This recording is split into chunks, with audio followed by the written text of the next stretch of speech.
Ada nih seorang analis top di Bloomberg yang dulu pernah bilang Bitcoin bakal meroket sampai 100.000 dolar. Tapi sekarang dia malah bilang harganya bakal anjlok ke 10.000 dolar. Kira-kira apa ya yang dia lihat dan nggak kita lihat? Yuk kita coba bedah peringatan keras dari Mike McGlone ini. Jadi, apa yang sebenarnya terjadi? Kok bisa seorang analis yang tadinya super optimis atau istilahnya bullish, sekarang jadi super pesimis alias bearish? Nah, perubahan drastis inilah yang bakal kita telusuri, dan alasannya, wah ini bisa jadi bakal bikin Anda kaget. Oke, pertama-tama biar kebayang seberapa drastis sih perbedaan pandangannya ini. Bayangin, di satu sisi ada yakinan penuh kalau Bitcoin ini roket yang nggak bisa dihentikan. Tapi sekarang, di sisi lain, ada peringatan soal kejatuhan yang bakal sakit banget. McLowan sendiri juga mengakui perubahan ini. Nah, buat ngerti kenapa dia bisa jungkir balik gini, kita harus flashback dulu ke argumen bullishnya dia yang lama. Jadi kenapa sih dulu dia pede banget? Apa yang bikin dia begitu yakin dengan prediksinya yang fenomenal itu? Coba deh, dengerin gimana yakinnya dia waktu itu.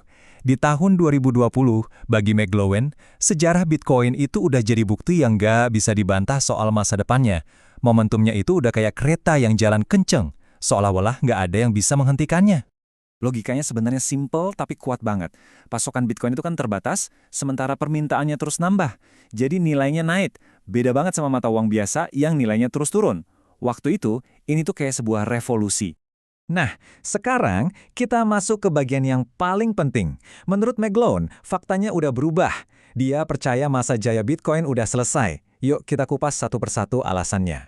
Ini nih analogi dia yang paling kena. Dulu Bitcoin itu pelopor, satu-satunya spesial. Sekarang, dia bilang Bitcoin itu cuma kayak seekor merpati di tengah-tengah ribuan burung lain.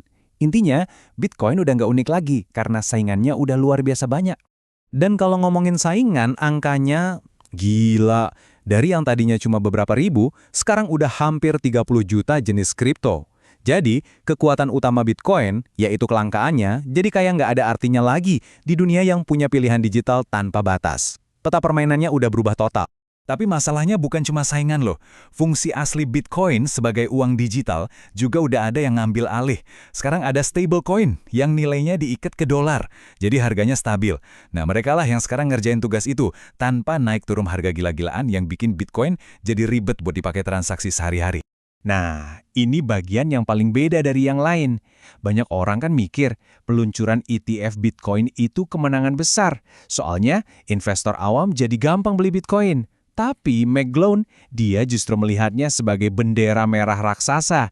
Menurut dia, itu sinyal klasik bahwa pestanya udah mau bubar. Oke, kita geser sedikit dari Bitcoin. Sekarang, McGlone lebih suka emas. Tapi anehnya, dia melihat kenaikan harga emas yang kuat ini bukan sebagai hal yang bagus, tapi malah sebagai tanda bahaya yang sangat besar buat pasar secara keseluruhan. Coba lihat deh perbedaan yang aneh ini. Emas, aset yang dicari orang waktu krisis, harganya melonjak. Sementara minyak mentah, yang jadi bahan bakar ekonomi nyata, malah anjlok.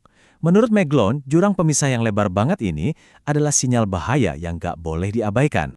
Dan coba perhatikan kata yang dia pakai. Dia nggak bilang luar biasa atau optimis. Dia bilang mengerikan. Kenapa?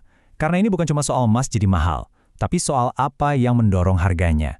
Kenaikan harga emas yang didorong oleh rasa takut seperti ini, secara historis, seringkali jadi pertanda bakal ada badai di aset-aset berisiko kayak saham. Dan ternyata, peringatan McGlone ini nggak cuma buat kripto atau emas aja loh. Dia melihat ada kemiripan yang mengkhawatirkan antara kondisi pasar saham sekarang dengan beberapa kehancuran pasar terbesar dalam sejarah. Di tabel ini kita bisa lihat perbandingannya. Miripnya itu bikin merinding. Mulai dari pola pergerakan harga, valuasi yang udah kelewat tinggi dibanding PDB, sampai gaya kepemimpinan politiknya.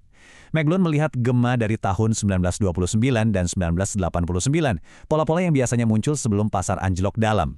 Selain itu, dia juga ngerasa vibes-nya tuh mirip banget sama krisis finansial 2008. Perasaannya adalah pasar udah terlalu banyak spekulasi dan sepertinya butuh pembersihan yang menyakitkan untuk menyeimbangkan kembali semuanya. Oke, jadi kalau situasinya seram begini, terus kita sebagai trader harus gimana dong? Nah, ini dia nasihat praktis dari McGlone. Intinya gini, Kata dia, ini bukan waktunya buat jadi investor jangka panjang yang santai. Menurutnya, ini adalah pasar buat para trader yang aktif, yang masuknya hati-hati dengan risiko rendah dan sabar nunggu peluang yang pas. Dia juga secara khusus ngasih peringatan, strategi buy the dip atau beli saat turun yang selama ini jadi andalan, mungkin kali ini nggak akan berhasil. Jadi pada akhirnya pertanyaannya simpel. Apakah Mike McClone ini cuma satu suara pesimis di tengah keramaian, atau apakah dia justru alarm pertama yang memperingatkan akan adanya masalah lebih besar untuk semua aset berisiko? Yah, cuma waktu yang bisa menjawabnya.